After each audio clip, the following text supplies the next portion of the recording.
안녕하세요 학습자 여러분, 쉽게 따라하는 오토캐드 2020 한글 강좌를 진행하게 될 박남용 강사입니다. 자, 이번 시간부터 여러분들과 함께 새롭게 출시된 오토캐드 2020 2차원 명령어들에 대해서 여러분들과 함께 살펴보도록 하겠습니다.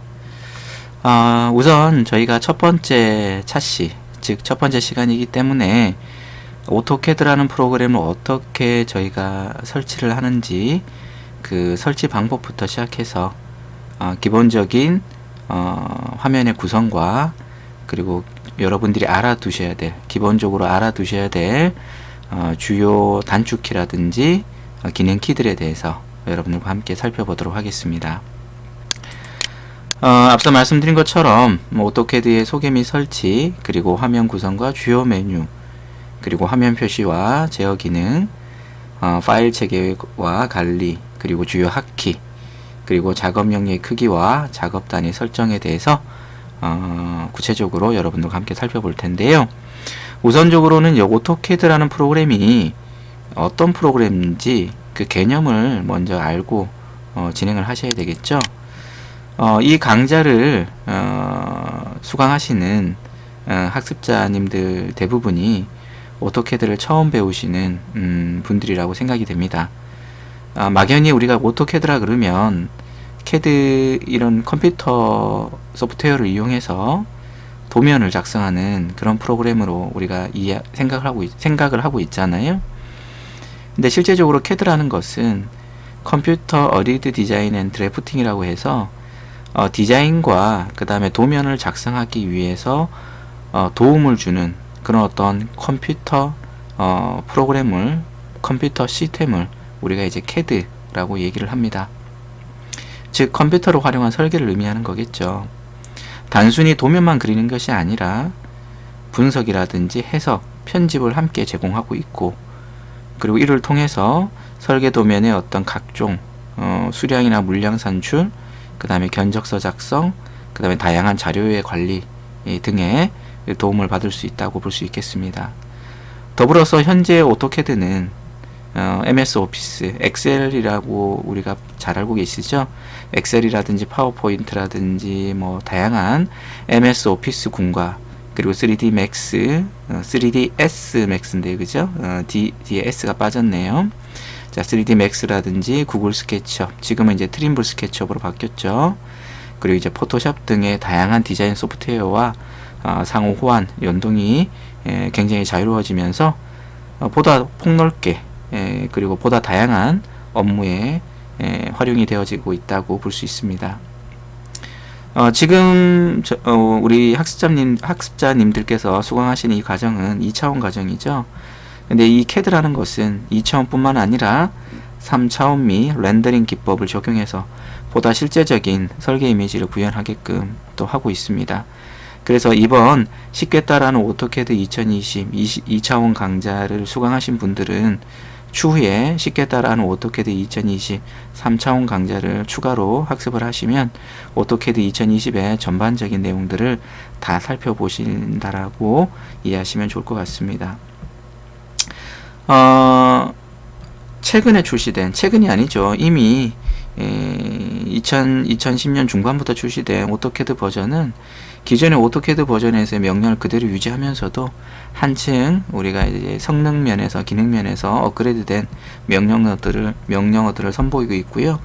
또 다양한 편리해진 인터페이스, 화면 구성을 또 제공해 줄 수 있다. 이를 통해서 우리 그 설계자들한테 이 프로그램을 사용하는 사용자들에게 보다 편리한 설계 환경을 제공하고 있다라고 볼 수 있겠습니다. 자, 그렇다면 화면 구성과 주요 메뉴를 우리가 살펴보기 이전에 오토캐드 2020 한글 버전을 우리가 어떻게 다운받아서 설치하는지 그 과정을 잠시 한번 살펴보도록 하겠습니다. 제가 이제 인터넷을 열었고요. 포털 사이트에 검색창에다가 오토데스크 코리아라고 입력하고 검색을 눌렀습니다. 자, 다음과 같이 오토데스크 코리아라는 이렇게 주소가 나타나게 되고요. 얘를 클릭 한번 해보도록 하겠습니다. 자, 다음과 같이 오토데스크 코리아 메인 페이지에 화면이 나타나게 되고요. 보통 이제 기업체들은 당연히 이제 그 상용화된 오토캐드 소프트웨어를 이렇게 구입을 하셔야 되겠죠. 그러나 이제 기본적으로 개인이라든지 아니면은 학생들, 그 다음에 교육자들 같은 경우는 무료로 우리가 오토캐드 제품군들을 사용할 수가 있습니다. 쭉 내려 보시면 제품 지원 정보 및 학습 자료라는 부분에 보시면은 학생용 무료 소프트웨어라는 게 있어요. 여기서 학생이라는 것은 단순히 이제 그 어떤 학교를 다니고 있는, 스쿨을 다니고 있는 학생들만 얘기하는 것이 아니라 개인 학습자들도 학생으로 이렇게 오토데스크에서는 인정을 합니다. 그렇기 때문에 학생용 무료 소프트웨어를 클릭하도록 하겠습니다. 자, 다음과 같은 페이지가 뜨게 되고요. 여기 보시면 오토캐드라는 부분이 있네요. 클릭하도록 하겠습니다. 자, 오토캐드라고 이렇게 뜨게 되고요. 기본적으로 오토캐드를 다운받기 이전에 사인인을 하셔야 되는데 말 그대로 이제 로그인을 하셔야 된다는 얘기예요. 로그인을 하시기 위해서는 기본적으로 그 크리에이터 어카운트, 즉 이제 그 새로운 계정을 만드셔야 됩니다. 그래서 여기 있는 크리에이터 어카운트를 누르셔가지고 새로운 계정을 하나 만드시는 게 좋고요. 만일에 오토데스크, 즉 여기서 새로운 계정이라는 것은 오토데스크의 계정을 말하는 겁니다. 앞으로 이제 오토데스크 제품군을 사용하기 위해서는 이런 어떤 어카운트, 즉 새로운 계정들을 여러분들이 만들어 놓으시는 게 좋아요. 자, 모든 것이 이제는 오토데스크도 이제 온라인상, 즉 클라우드상에서 모든 것들이 다 이루어지기 때문에 이런 어떤 오토데스크의 어떤 전용 계정을 만들어 놓으시는 게 좋습니다. 자, 그렇다면 크리에이터 어카운트를 하셨다고 보고요. 사인인을 한번 하도록 할 텐데요. 저는 이제 기본적으로 제 아이디와 비밀번호를 입력하도록 하겠습니다. 보통 아이디는 이메일 주소, 크리에이터 어카운트에서 등록하신 이메일 주소를 입력해 주셔야 되고요. 넥스트를 누르게 되시면 비밀번호를 입력하게 됩니다. 자, 사인인을 누르게 될까요? 사인인을 누르게 되면 기본적으로 이렇게 로그인이 되게 됩니다. 처음에 사인인을 이렇게 누르시게 되면 핸드폰으로 인증 번호 같은 걸 받을 수도 있으세요. 그러면 거기에 나와 있는 대로 여러분들이 인증 번호를 이렇게 확인을 클릭해 주시거나 아니면 입력해 주셔도 됩니다. 자, 그래서 지금과 같이 제가 이제 사인인을 했고요. 버전은 2020 버전, 그리고 시스템은 기본적으로 64비트 밖에 이제는 지원이 되지 않아요. 랭귀지는 한국어로 이렇게 지정을 하고, 아래에 나와 있는 여기 인스톨 now를 눌러주시면 설치가 됩니다. 때로는 여기 있는 화살표를 클릭하셔서 인스톨 now를 하시거나 아니면 다운로드를 하시거나 아니면 브라우저로 다운로드 하시거나 이런 식으로 세 가지 방법을 이용해서 우리가 프로그램을 설치할 수 있다라는 거 여러분들이 알아두셔야 됩니다. 자, 이해되셨나요? 자, 이렇게 프로그램을 설치하게 되시면 기본적으로 바탕화면에 제가 한번 가보면 오토캐드 2020 한국어라는 이런 어떤 그 바탕화면에 바로가기 아이콘이 생성이 되게 됩니다. 가끔씩 그 오토데스크 제품이 설치가 잘 안 되시는 분들이 계세요. 설치가 잘 안 되시는 분들은 여러 가지 이유가 있습니다, 여러분들.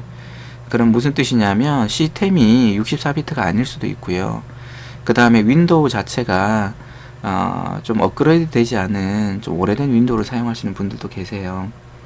그런 분들은 잘 오토캐드가 설치되지 않고요. 또 하나는 컴퓨터에 여러 가지 프로그램들을 다운로드 하시고 지웠다가 다시 설치하시고 이런 분들이 많거든요.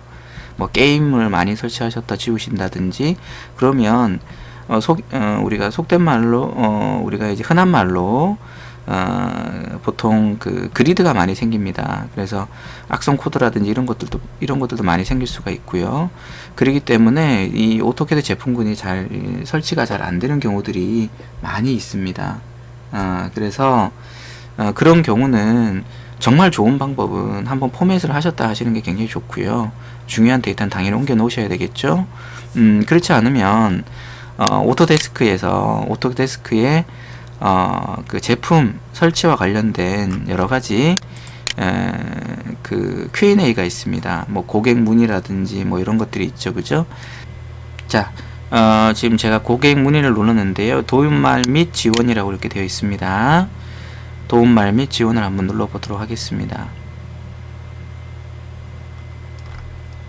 자, 그러면 여기 보시면은 설치 및 실행이라고 되어 있는 부분이 있네요, 그죠? 그래서 설치 및 활성화 및 라이센스 한번 눌러보도록 할게요.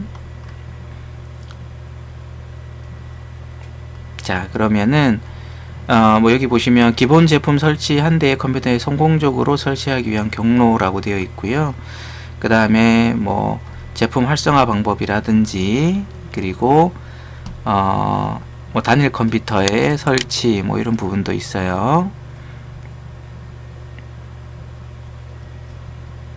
자, 단일 컴퓨터에 설치하는 방법에 대해서 이렇게 쭉 설명을 하고 있죠. 현재는 2019 버전에 대해서 이렇게 얘기를 하고 있습니다. 근데 문제가 될 때는 여기 보시면 설치 문제 해결이라고 되어 있는 부분이 있잖아요. 얘를 눌러주시면 왜 설치가 잘 되지 않는지에 대한 여러 가지의 어떤 Q&A들을 여기에 모아놨어요. 그래서 어떤 그 설치 오류에 대한 메시지를 해결하는 방법이라든지 뭐 이런 부분들이 이렇게 여기 나와 있기 때문에 이 부분들을 여러분들이 좀 살펴보시면서 설치를 하시면 좋으실 것 같겠습니다. 다시, 자, 바탕화면에 이렇게 설치가 완료됐으면 오토캐드 2020 한글 버전의 바로가기 아이콘이 만들어졌을 텐데요. 얘를 더블 클릭하게 되시면 다음과 같은 이런 오토캐드, 오토데스크 오토캐드 2020 학생용 버전이라고 이렇게 적혀 있네요. 우리 상단에 보시면. 그리고 시작하기 하고 체급 문서 이렇게 되어 있습니다. 뭐 처음 설치했기 때문에 당연히 체급 문서는 없을 거고요. 여기 있는 그리기 시작을 눌러주시면, 근데 아래에 보시면 템플릿이라고 되어 있죠. 눌러주시면 어떠한 템플릿을 가지고 시작할 것인지 이렇게 되어 있어요. 기본적으로는 우리가 이제 ACAD ISO.DWT라는 이 템플릿을 가지고 하는데요. 이 템플릿이라는 의미는 뭐냐 하면 초기 환경 설정을 의미해요. 기본적으로 단위라든지 그 다음에 어떤 메뉴의 구성이라든지 화면의 구성들이 다 여기에 템플릿이 다 들어가 있어요. 그래서 각각 다른 템플릿이 있기 때문에 기본적으로는 ACAD ISO.DWT로 되어 있다라는 걸 알아두시고요. 그리고 그리기 시작을 누르도록 하겠습니다. 자, 그리기 시작을 누르게 되시면 다음과 같이 화면이 이렇게 뜨게 됩니다. 자, 그러면 이제 화면의 구성에 대해서 여러분들과 함께 좀 살펴보도록 할게요. 위에 보시면 좌측 상단에 보시면 A라고 적혀 있는 부분이 있는데요. 얘를 우리가 응용 프로그램 버튼이라고 얘기를 해요. 그래서 눌러 보시면 여기에 새로 만들기, 열기, 저장, 다른 이름으로 저장, 가져오기, 내보내기, 게시, 인쇄, 뭐 도면 유틸리티, 중요한 건 여기 보시면 옵션이라고 되어 있는데요. 옵션을 눌러 보시면 지금 현재 우리 학습자님들의 오토캐드의 환경을 좀 더 세부적으로 파일의 어떤 그 관리 체계라든지 화면 표시, 예를 들어서 화면 표시에서 윈도우 요소에서요, 색상의 주제를 어두움이 아니라 경량으로 한번 바꿔보고 적용 버튼을 눌러보면 지금 어둡잖아요. 얘가 밝게 이렇게 바뀌어요. 이런 식으로 전체적인 어떤 화면 환경을 우리가 디테일하게 바꿔주는 곳이 바로 옵션이에요. 그리고 새로운 기존 파일을 열거나 저장할 때 나는 오토캐드 2020이지만 오토캐드 2018 버전으로 항상 저장을 하겠다라면 이렇게 설정되는 거예요. 그런데 눌러서 뭐 오토캐드 2004로 저장하고 싶다 하면 이렇게 이제 그 설정의 버전을 미리 설정해 놓을 수가 있겠고요. 그래, 아래에 보시면 자동 저장 시간, 우리가 도면 작업을 하다 보면 뭐 예를 들어서 정전이 될 수도 있고, 그죠? 그 다음에 부득이하게 컴퓨터가 정지될 수도 있잖아요. 그래서 이제 임시로 계속 우리가 저장을 해줄 필요가 있는데, 이렇게 자동 저장을 10분마다 해놓으시면 자동으로 10분마다 저장이 되기 때문에 어떤 예기치 못한 상황에 대해서도 대처를 할 수 있다라는 거죠. 자, 그 다음에 플롯 게시. 자, 여러분들 컴퓨터와 연결된 프린트를 여기다 우리가 추가를 할 수가 있는 거죠. 자, 그 다음에 이제 시스템, 그 다음에 사용자 기본 설정, 그 다음에 제도, 그 다음에 3D 모델링, 선택 등등의 요걸 우리가 탭이라고 그래요. 각각 제도 탭, 사용자 기본 설정 탭, 시스템 탭이라고 얘기하는데, 이런 탭들마다 우리가 이제 구체적인 오토캐드 사용 환경을 설정해 줄 수 있는 메뉴들이 있습니다. 여기 있는 메뉴들을 다 우리가 또 설명해 드리면 또 시간이 부족하겠죠. 그래서 이제 저희가 강의를 계속 진행하면서 주요한 부분들은 계속 또 이 옵션과 관계해서 설명을 드릴 거예요. 그렇기 때문에 너무 첫 술에 여러분들이 너무 많이 이제 담으려고 하지 마시고요. 하나하나 차근차근 주요한 것들을 중심으로 해서 알아보도록 하겠습니다. 자, 여기에 이제 응용 프로그램 버튼이라고 얘기했고요. 그 위로 보시면은 뭐 여기도 새로 만들기, 열기 이런 것들이 있어요. 어느 캐드가 이제 버전이 업그레이드 되면서 이런 어떤 인터넷과 클라우드에 관련된 그 기능들이 많이 들어오게 되는데, 여기 보시면 모바일에서 열기, 그 다음에 모바일에 저장이 있어요. 여러분들 오토캐드가 아니라 휴대폰에서 여러분들 어플 많이 다운받잖아요. 오토캐드라고 쳐보시면 또 어플이 있어요. 그래서 여러분들이 여기서 작업을 하시고 여러분들의 파일을 인터넷상에 인터넷상에서 여러분들의 어떤 계정에다가 올려놓으시면 핸드폰을 통해서 그 계정을 다시 열어서 핸드폰에서 수정할 수도 있고, 핸드폰에서 다시 그리기를 할 수도 있고, 또 검토를 할 수가 있다. 요즘에 어떤 오토캐드의 시스템이 오토캐드뿐만 아니라요, 요즘에 모든 소프트웨어의 어떤 경향이 다 이제 인터넷 환경으로 가요. 예전처럼 이제 단일 PC 개념이 아니라 다 인터넷 개념, 더 나아가서는 클라우드 개념으로 가기 때문에 여러분들이 핸드폰과의 연동도 또 유심히 한번 관심을 가지고 살펴볼 필요가 있다라고 생각이 되어집니다. 자, 출력이 있겠죠. 그 다음에 언두, 명령 취소, 리두 이런 게 있는데요. 요거를 우리가 신속 접근 도구라고 얘기해요. 그런데 예를 들어서 자주 쓰여지는 그런 어떤 도구들 여기 등록해 놓을 수가 있거든요. 근데 예를 들어서 회전이라는 도구를 많이 쓴다 그러면 요 회전이라는 도구 위에 마우스 포인트를 올려 놓으시고요. 마우스 우측 버튼 눌러 보세요. 그러면 신속 접근 도구 막대의 추가라는 메뉴가 떠요. 눌러주시면 얘가 여기 보시면 이런 식으로 이제 회전이라는 명령 아이콘이 신속 접근 도구 메뉴에 이렇게 등록이 되는 걸 볼 수 있어요. 다시 마우스 오른쪽 버튼 눌러서 제거 눌러주시면 삭제가 됩니다. 이해되셨죠? 자, 이쪽 위 중간에 있는 부분, 상단 중간에 있는 부분을 제목 표시줄이라고 얘기하고요. drawing1.dwg라고 되어 있는데, 제가 예를 들어서 응용 프로그램 버튼 눌러서 다른 이름으로 저장을 한번 해볼게요. 자, 그래서 지금 문서가 되어 있는데요. 제가 뭐 1, 2, 3이라고 주고 저장을 눌러보면, 자, 여기 보시면 해당 파일이 저장된 위치와 그 다음에 해당 파일의 이름과 확장자명이 파일 형식이 이렇게 표현이 되는 것을 볼 수가 있습니다. 자, 옆으로는 이제 키워드 또는 구절 입력이라고 되어 있는데요. 이게 뭐 도움말이에요. 예를 들어서 나는 회전에 대한 명령어가 좀 궁금해. 그러면 R로 TAT, 로테이트잖아요. 그리고 나서 엔터를 한번 쳐보면, 자, 여기 로테이트와 관련된 명령어의 도움말을 이렇게 쭉 다양한 어떤 내용들로 해서 살펴볼 수 있어요. 그래서 여기 보시면 제품 설명에 대한 부분이 있잖아요. 객체를 회전하려면 눌러보면 홈 탭의 수정 패널에 회전을 클릭한다, 회전할 객체를 선택한다, 회전하기 위한 기준점을 지정한다 등등으로 해서 이 회전 명령어에 대한 다양한 개념과 그 다음에 실행 방법에 대해서 이렇게 구체적으로 보여줍니다.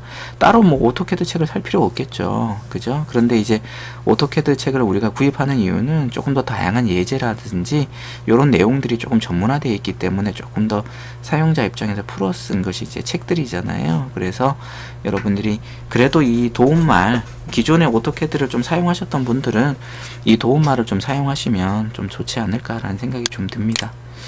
그 다음에 이제 여기 계정이죠. 기본적으로 오토데스크 앞서서 계정을 만드셨으면, 어카운트를 하셨으면, 크리에이터 어카운트를 하셨으면 여기다가 이제 로그인을 하셔서 만들으시는 게 좋아요.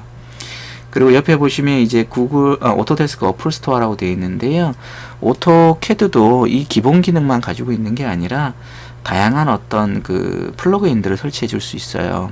오토데스크에서는 이 플러그인을 애드인이라고 보통 얘기하는데요. 그래서 다양한, 여기 보시면 애드인이라고 되어 있잖아요. 여기서도 이제 어플 매니저가 있어요. 얘를 한번 눌러주시면 이렇게 이제 어플이 지금 등록된 어플들을 관리해 줄 수가 있어요. 근데 그렇다면 새로운 어플은 어디서 가져올 수 있냐? 여기죠. 여기 보시면 오토데스크 어플 스토어를 눌러 주시면은요, 잠시 후에 그 어플 스토어로 연결이 되게 됩니다. 지금 페이지가 지금 이제 링크 되는 걸 볼 수가 있는데요. 잠시 한번 기다려 볼까요?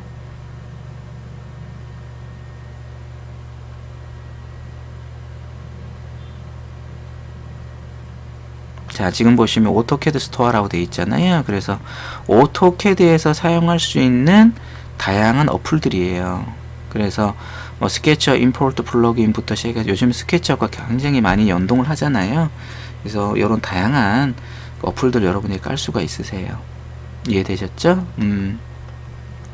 기회 되면 이 어플에 대해서 좀 소개하는 그런 시간들 제가 한번 가져볼 텐데, 어느 정도 시간이 될지 좀 제가 판단을 한번 또 과정을 진행하면서 생각을 하도록 하겠습니다. 자, 그 다음에 이제 이쪽에 보시면 이제 우리 공유 연결 상태 유지죠, 그죠? 그래서 오토데스크 온라인에 연결을 하거나 아니면 뭐 유튜브나 이런 데서 이제 뭐 내용들을 공유하거나 할 때 쓰는 기능들이 되겠습니다. 자, 다시 한번 제가 홈 탭을 눌렀고요. 이제 메뉴 구성에 대해 좀 살펴보도록 하겠습니다. 위에는 탭으로 구성되어 있어요. 홈 탭, 삽입 탭, 주석 탭, 파라메트릭 탭, 뷰 탭 등등의 탭으로 구성되어 있고요. 홈 탭을 눌러 보시면 아래에 뭐 그리기, 수정 이런 게 있는데, 실은 이런 것들을 그리기 패널, 수정 패널, 주석 패널이라고 얘기합니다. 각각의 패널이 지금 이제 다 연결이 돼 있죠. 그래서 이거를 우리가 리본 메뉴라고 얘기하는데요. 보통 저는 이제 홈 탭의 리본 메뉴 중에 그리기 패널에 선이라는 명령어를 실행하시오 라고 하면서 저는 보통 교육을 합니다. 그래서 여러분들께서 참고로 알아두시면 좋겠어요. 자, 그 다음에 이제 그 아래에 보시면 이제 시작 탭이 있고, 얘도 또 탭이라고 보통 얘기하는데요. 그 다음에 또 1, 2, 3 방금 우리 저장을 했었잖아요. 1, 2, 3이라는 작업 공간 탭이 있습니다. 그리고 이제 그 전체적으로 앞에 보이시는 이 화면이 작업 공간이 되겠고요. 그리고 여기 우측에 상단에 보시는 게 우리가 이제 뷰 큐브라는 게 되겠습니다. 지금 현재 평면도로 되어 있는데요. 자, 예를 들어서 여기 있는 화살표를 누르게 되면, 자, 정면도로 가게 되고요. 여기 있는 것도 바뀌게 되죠. 다시 누르게 되면 다시 평면도로 이렇게 바뀌는 것을 볼 수가 있으세요. 이해되셨죠? 자, 여기 집 모양을 누르게 되면 3D 화면으로 바뀌어 버려요. 근데 저희는 기본적으로 2차원 학습을 하잖아요. 그렇기 때문에 저희는 평면도 개념으로 여러분들이 공부를 하시면 될 것 같다라는 생각이 좀 해보게 됩니다. 자, 저희가 여기는 그 다음에 이제 요거 설명 안 드렸네요. 좌측 상단에 보시면 평면도하고 여기 뭐 비주얼 컨트롤이 있잖아요. 스타일 컨트롤이 있는데, 여기서 여러분 조정하셔도 되고요. 이쪽에 보시면 평면도라고 되어 있는데, 여기서 뭐 좌측면도, 그 다음에 뭐 우측면도, 그 다음에 뭐 평면도, 이런 식으로 여러분 여기서도 이제 뷰를 조정해 줄 수 있다. 그리고 얘를 누르게 되시면 다양한 비주얼 스타일이 있는데요. 얘는 제가 3차원 강좌에서 소개를 좀 해드리도록 하겠습니다. 기본적으로 2차원일 때는요, 2D 와이어 프레임으로 두시는 게 좋아요. 자, 그 다음에 이제 아래에 보시면은, 그 다음에 여기 우측에 보시면, 얘네들을 탐색 막대라고 얘기하는데요. 얘네들은 굳이 뭐 2차원에서 많이 사용하지 않고, 우리가 이제 마우스를 이용해서 보통 이제 드로잉 부분을 탐색하거나 검토할 때 많이 쓰기 때문에 마우스를 이용하는 방법으로 대체하도록 하고요. 아래에 보시면 여기 명령 입력이라고 되어 있잖아요. 여기 옆에 있는 좌측에 있는 여기 있는 점점점 버튼들을 왼쪽 버튼으로 끌어주시면 이 명령어 입력창은 이렇게 플로팅 돼서 떠다니면서 여러분들이 원하시는 곳에다가 이렇게 위치시킬 수가 있어요. 그죠? 그래서 여러분이 위에가 명령어들을 위에다가 놓고 이렇게 입력하시는 게 편하시면 위에 놓으시고요. 아래에 놓으시는 게 편하시면 아래에 놓으시면 됩니다. 저 같은 경우에는 얘를 경계 부분에서 왼쪽 버튼 눌러 조금 이렇게 길게 끌어내고요. 그 다음에 옆에 우측의 경계 부분에 둬서 조금 옆으로 더 끌어내도록 하겠습니다. 자, 이렇게 끌어내시면 조금 더 명령 입력 창이 더 길어졌겠죠, 그죠? 자, 명령 입력창에 글자들이 좀 작아 보여요. 그래서 저는 응용 프로그램 버튼에 옵션을 눌러서요. 자, 제가 화면 표시에 가서 여기 글꼴이라고 있는데요. 글꼴을 눌러서요. 조금 여러분들이 편하시게 저는 이제 글자를 좀 크게 좀 주도록 하겠습니다. 그러면 글자가 좀 커지죠, 그죠? 글자가 좀 커지는 걸 볼 수 있어요. 이런 식으로 이제 옵션에서 세부 조정을 하는 거예요. 그 다음에 아래에 보시면은 여기에 모양 탭, 배치 탭, 배치 2가 있는데 기본적인 형상들은 모형 탭에서 만들어지고요. 그 다음에 각각의 만들어진 드로잉들, 도면 작업들은 이 배치 1, 2에서 직접 이제 각각 뷰로 우리가 끌어당겨서 우리가 배치를 해줄 수가 있다. 배치해서 출력해 줄 수 있다라는 거 알아두시면 되겠는데, 여기 있는 모양과 배치 탭에 대한 얘기는 나중에 레이아웃에 대해서 설명할 때, 즉 배치 탭에 대해서 설명할 때 그때 여러분들께 말씀드리도록 하겠습니다. 아마 인쇄와 관련된 부분에서 제가 설명을 할 거예요. 그 다음에 아래에 보시면은 우리가 이제 도면 작업을 할 때 필요한 다양한 어떤 도구들이 있어요. 얘를 우리가 상태 막대라고 보통 얘기하기도 하고, 다양한 우리가 드로잉에 도움을 주는 그런 기능들이 있는 곳인데, 보통 펑션 키, F 키와 그 다음에 이제 뭐 컨트롤 키 등과 좀 관계가 있어요. 핫키, 우리가 컨트롤을 눌러서 하는 것들을 우리가 핫키라고 얘기하고요. 그 다음에 키보드에 보시면 F1부터 우리가 F12번까지 있잖아요. 이런 것들 우리가 펑션 키, 기능 키라고 보통 얘기합니다. 자, 그러면 이제 마우스를 우리가 활용하는 방법에 대해서 좀 살펴보도록 할 텐데요. 제가 여기에 있는 홈 탭의 그리기 패널에서 여기에 직사각형 아이콘을 클릭하고요. 자, 시작점을 찍고 이렇게 사각형 하나를 마우스를 대각선 방향으로 드래그해서 마우스만 그냥 움직여 주시면 돼요. 왼쪽 버튼 누른 상태에서 이렇게 하실 필요는 없고요. 시작점만 찍으셨다면 대각선 방향으로 움직여서 클릭해 주시고요. 자, 그 다음에 이제 화면을 내가 이제 보기 편하게 이동하고 싶으시면 마우스의 휠을 꽉 눌러 주시면 손바닥에 나타나죠. 그렇죠? 여기 보시면 여기 탐색 도구에도 초점 이동이라고 되어 있잖아요. 그래서 여기 마우스 휠을 꽉 눌러 주시면 돼요. 눌러 주시면 이렇게 화면을 보기 편하게 이동하실 수가 있어요. 예를 들어서 이렇게 우측 모서리에다 이동할 수도 있겠죠? 그리고 휠을 더블 클릭해 주시면 어때요? 여기에 이렇게 와 있지만 마우스를 중간에 놓으시고 휠을 더블 클릭해 주시면 그려진 객체를 중심으로 화면에 꽉 차게 이렇게 확대를 시켜 줍니다. 이해되셨죠?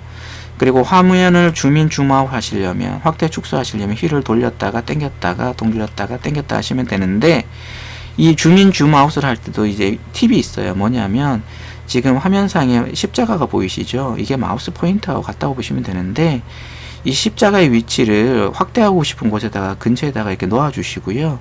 클릭은 하지 마시고 화면에 확대하고 싶은 부분에다 이렇게 올려 놓으시고, 그 다음에 휠을 돌려주시면 그 부분으로 확대가 되고 그 부분으로 축소가 돼요. 예를 들어서 이쪽으로 마우스 포인트를 갖다 놓으시고 휠을 돌려주시면 그쪽으로 확대가 되고 축소가 되는 걸 볼 수가 있겠죠. 이해되셨죠? 그리고 마우스 오른쪽 버튼 눌러주시면 기본적으로 우측 메뉴들이 뜨게 돼요. 그래서 뭐 자주 쓰여지는 명령어들이라든지 뭐 명령어를 우리가 마무리할 때라든지 이럴 때 많이 쓰는 것이 우측 메뉴입니다. ESC 누르시면 되겠죠.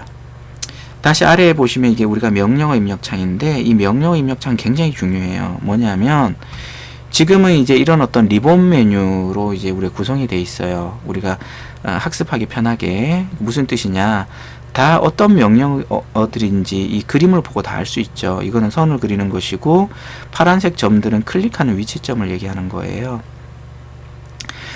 이렇게 되어 있는 걸 우리가 GUI, 그래픽 유저 인터페이스라고 보통 얘기를 합니다. 그러니까 사용자 중심의 그래픽 아이콘으로 만들어져 있다는 얘기예요.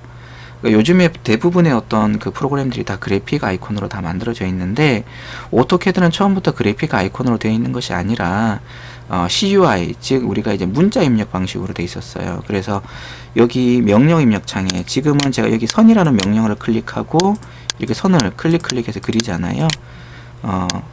마우스 오른쪽 버튼 눌러서 입력 버튼 누르시거나 종료 누르시면 마무리가 되고요. 자, 그런데 여기에 명령 입력 창에다가 제가 그냥 키보드에서 L이라고 입력하고 L 또는 라인 엔터 입력해 주시면 동일하게 이 아이콘을 클릭하지 않더라도 명령어가 실행됩니다. 그래서 클릭해 주시고 엔터 입력하시면 이렇게 이제 동일하게 선을 그릴 수가 있는 거죠. 그래서 아직까지 CAD는 두 가지 방식을 사용한다는 얘기예요. GUI 방식, 그죠? 아이콘, 사용자만의 어떤 이미지 아이콘을 이용하는 방식이 있고, 그 다음에 CUI 방식, 즉 명령을 직접 입력하는 방식 두 가지를 동시에 사용하고 있다라는 거 여러분들이 알아두시면 좋습니다. 자, 그러면 이제 여기까지 이제 화면 고정에 대해 좀 설명을 드렸고요. 마우스에 대한 부분도 제가 설명을 좀 드렸죠. 자, 예를 들어서 휠을 더블 클릭하게 되면 줌 옵션의 익스텐드가 활성화가 되고, 그려진 도면을 전체 화면에 맞춰 준다. 휠을 회전하게 되면 줌인 줌아웃이 된다. 그 다음에 마우스 커서를 작업창 임의의 곳에 두고 휠을 꾹 누르게 되면 손바닥 툴, 즉 펜 기능이라고 얘기합니다. 그리고 마우스 좌측 버튼은 객체과 아이콘 풀다운 메뉴를 선택할 때, 마우스 우측 버튼은 명령어를 실행하거나 종료하거나 바로가기 메뉴를 선택할 때 쓰는 것이다 라고 보시면 되죠. 이제 펑션 키에 대해서 좀 살펴보도록 할게요. 파일 체계와 관리와 관계가 있는데, F1번은 당연히 도움말이 되겠고요. F2번은 확장된 사용 내역이라고 되어 있는데, F1번을 누르게 되시면 도움말이 이렇게 뜨게 되죠. 그죠? F2번 눌러주시면 이 명령어 창을 조금 더 확장을 시켜줘요. 그죠? 그 다음에 보시면 우리가 F3번 중요한 겁니다. F3번을 누르게 되시면은요, 이쪽 버튼이 꺼졌다 켜졌다 해요. 그죠? 이걸 객체 스냅이라고 얘기하거든요. 무슨 얘기냐면, 제가 선을 한번 클릭해 볼게요. 마우스로 갖다 대시면 이 모서리가 정확하게 이제 포인팅이 되죠.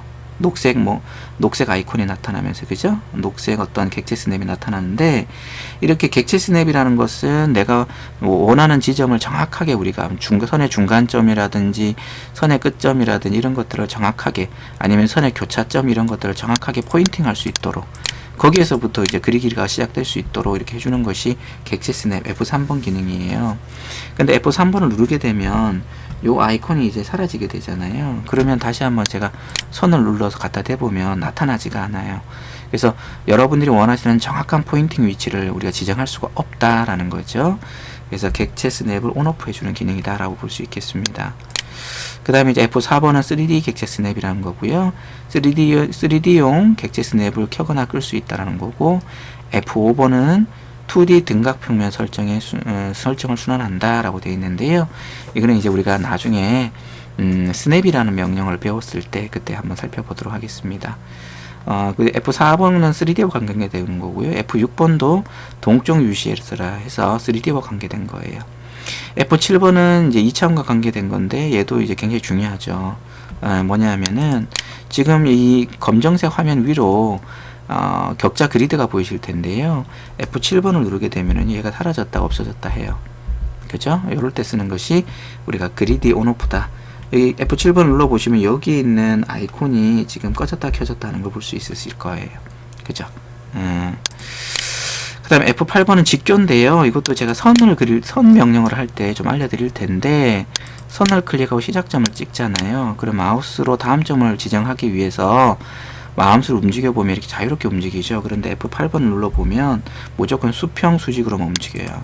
지금처럼 마우스 움직여보면 수평 수직으로만 움직이죠. 다시 F8번 눌러보면은요, 다시 대각선으로 이렇게 자유롭게 갈 수가 있어요. 마무리 하실 때는 엔터 입력하시면 됩니다. 이해되셨죠?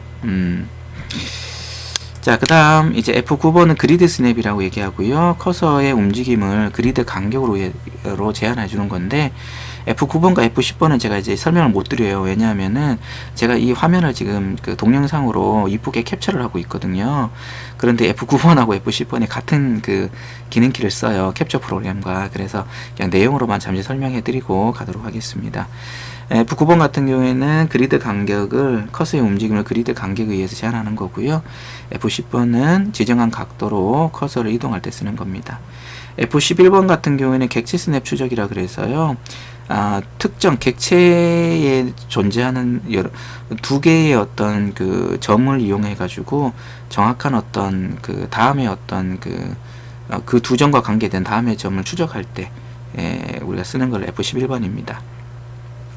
F12번은 이제 동적 입력이라고 하는데요. 다시 한번 보여드리면, 제가 이제 여기 선이라는 명령을 클릭하잖아요. 그러면 여기 바로 명령 입력창이 뜨는데, F12번을 눌러주게 되면 여기 보시면 이 십자가 이 마우스 포인트 옆에 또 뭐가 뜨게 되죠.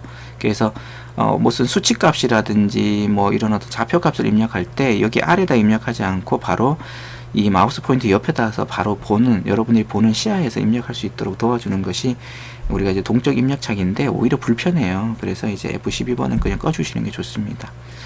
그리고 이제 F11번 한번 해볼 텐데요. F11번 제가 눌러볼게요. 그러면 이제 객지 스냅 추적 켜기가 돼 있잖아요. 그래서 제가 선을 클릭해서 여기 살짝 갖다 대고 여기 살짝 갖다 대고 두 점을 제가 살짝 갖다 댔죠. 그리고 마우스 움직여 보시면 두 점이 관계되는 이 마주치는 점을 찾아줘요. 그래서 클릭해서 이렇게 그려 나갈 수가 있는 거예요. 그죠? 엔터. 다시 한번 해볼까요? 선 살짝 갖다 대시고 클릭하지 마시고 살짝 갖다 대시고 그리고 마우스를 움직여 주시면 그 위치를 이렇게 찾아줍니다. 이렇게 갖다 주시면 이렇게 찾아주죠. 그죠? 그리고 거기서 여러분들이 이렇게 그려 나갈 수가 있다 라는 거 알아두시면 되겠습니다. 자, 이렇게 여러분들이 기본적으로 우리가 펑션 키에 대해서 좀 알아두시면 좋겠고요. 핫키라는 게 있어요. 핫키는 이제 주요한 부분만 제가 설명을 좀 드릴 텐데 가장 중요한 것은 컨트롤 C하고 컨트롤 V죠. 컨트롤 C는 이제 클립보드의 복사. 그러니까 예를 들어서 이런 거죠. 뭐 얘를 선택했어요. 그리고 컨트롤 C 했죠. 그죠? 그리고 ESC 하고요. 컨트롤 V를 누르게 되면 어때요? 방금 선택했던 것들이 클립보드에 저장했던 것들이 다시 이렇게 불러내서 붙이기를 할 수 있다는 거죠. 그래서 컨트롤 C와 컨트롤 V는 같이 여러분이 보시면 되겠고요. 컨트롤 X는 잘라내기죠. 여러분들 잘라내기. 그러니까 지금 보시면 얘는 아까 컨트롤 C로 복사해낸 건데 컨트롤 X를 하시게 되면 없어지죠. 하지만 클립보드에 저장이 되어 있기 때문에 컨트롤 V 하시면 이런 식으로 나오게 된다 라고 보시면 되겠습니다. 그 다음에 이제 컨트롤 Y하고 Z도 좀 알아두셔야 돼요. 컨트롤 Y는 작업 언두로 취소된 작업을 다시 실행하는 거고 컨트롤 Z는 언두 기능이에요. 무슨 얘기냐면 지금 우리가 이렇게 그렸잖아요. 컨트롤 Z를 제가 계속 눌러볼게요. 하나씩 뒤로 돌아가요. 이렇게. 이게 뒤로 돌아간다는 의미가 아니고 지금까지 했던 명령어를 하나씩 취소한다는 의미예요. 그런데 다시 컨트롤 Y를 누르게 되시면 컨트롤 Z로 취소했던 명령을 다시 하나씩 복귀를 시켜요. 이런 식으로 지금 컨트롤 Y를 좀 누르고 있는 겁니다. 이해되셨나요? 그 다음에 이제 쭉 보시면은 이제 컨트롤 O는 그 파일 선택 오픈이죠. 컨트롤 O를 누르게 되시면 이렇게 열기 창이 뜨게 된다는 얘기죠. 이해되셨죠? 그 다음에 컨트롤 S는 우리가 이제 저장 버튼이죠. 그 다음에 이제 컨트롤 N은 새로운 거. 컨트롤 S 누르게 되면 이제 저장을 하게 된다는 거고요. 여기 Q 세이브라고 뜨게 되죠. 컨트롤 Shift S 하게 되면은요, 다른 이름으로 저장이에요. 다른 이름으로 도면 저장. 같이 알아두시면 좋겠죠. 컨트롤 Shift S는 그냥 저장이 아니라 다른 이름으로 도면 저장이다 라는 거 알아두시면 좋겠고요. 여기에서 새로운 도면으로 작업하고 싶으시면 컨트롤 N을 눌러주시면 템플릿을 다시 설정하고 새로운 도면으로 여러분이 작업을 진행해 줄 수 있다. 이렇게 새로운 드로잉 2라고 뜨게 되죠. 여기 1, 2, 3에서 새로운 도면으로 시작할 수 있다 라는 걸 알아두시면 좋겠습니다. 이해되셨나요? 자, 마지막으로 이제 작업 영역의 크기와 작업 단위 설정에 대해서 좀 살펴보고 이번 시간 좀 마무리하도록 할게요. 자, 새로운 제가 화면에다가 좀 작업을 좀 하도록 할 텐데요. 기본적으로 여기 있는 XY가 있는 부분에 보시면 X축은 보통 빨간색, Y축은 녹색으로 보이지는데 얘 이름을 우리가 UCS라고 얘기하고요. X하고 Y 이 선이 모여지는 이 지금 모서리점 여기를 0,0 좌표점이라고 얘기합니다. 제가 예를 들어서 여기 있는 직사각형을 한번 클릭해 볼게요. 자, 그러면 첫 번째 점 구석 지정이라고 나오잖아요. 요때 0,0이라고 입력하고 엔터를 치게 되면 방금 제가 말씀드렸던 XY가 모이는 이 지점에서 이제 사각형이 시작해요. 나중에 사각형 그리는 방법을 좀 더 구체적으로 배우시겠지만 지금 다른 구석점 지정, 즉 대각선 방향의 지금 다른 구석점 지정을 하라 그러는데요. 이번 시간에 그냥 한번 따라하기로 한번 해볼게요. 골뱅이 Shift 누르고 숫자 2번, 제일 우리 키보드의 상단에 있는 숫자 2번을 누르시면 골뱅이가 표현되고요. 예를 들어서 뭐 100, 쉼표, 키보드 M자 옆에 있는 쉼표를 클릭하시고 100 하시면 가로 세로 100, 가로에 100, 세로에 100짜리 사각형이 이런 식으로 그려집니다. 자, 이런 식으로 사각형이 그려지는 거죠. 그죠? 그런데 제가 왜 이 사각형을 먼저 그려놓고 시작하냐면 이 작업 영역에 대한 설명을 하기 위해서 그러는 거예요. 작업 영역을 설정하는 명령어는 저희가 limit라는 명령을 씁니다. limit라는 명령을 써요. 엔터 입력하게 되면 왼쪽 아래, 얘가 왼쪽 아래잖아요. 0,0 그냥 0,0이 더 있으니까 엔터 치고요. 자, 그 다음에 오른쪽 위 구석 지정해 볼게요. 100, 100. 얘는 골뱅이 안 붙입니다. 그리고 엔터 치도록 하겠습니다. 그러면 이 사각형의 크기가 바로 이제 작업 영역으로 이제 설정을 해준 건데요. 이 작업 영역으로 이렇게 설정하시게 되면, 자, 제가 limit에 다시 할게요. 자, 여기 있는 리미트를 설정하시겠냐. 그래서 on 클릭도록 하겠습니다. 자, 그리고 나서요, 여기 있는 선을 이용해서 여기 내부를 그리다가 바깥에를 그려보려고 그러면요, 바깥에 그려지지가 않아요. 제가 지금 클릭을 하고 있거든요. 그려지지가 않아요. 무조건 이 작업 영역 안에서만 그려지게 하는 거예요. 리미트 on은, 켜기는, 그죠? 그런데 제가 엔터 치고요, limit에서 이번에는 작업 영역 오프, 끄기를 클릭하도록 하겠습니다. 그리고 선을 클릭해서 그려보면 바깥에도 이렇게 그려지는 거예요.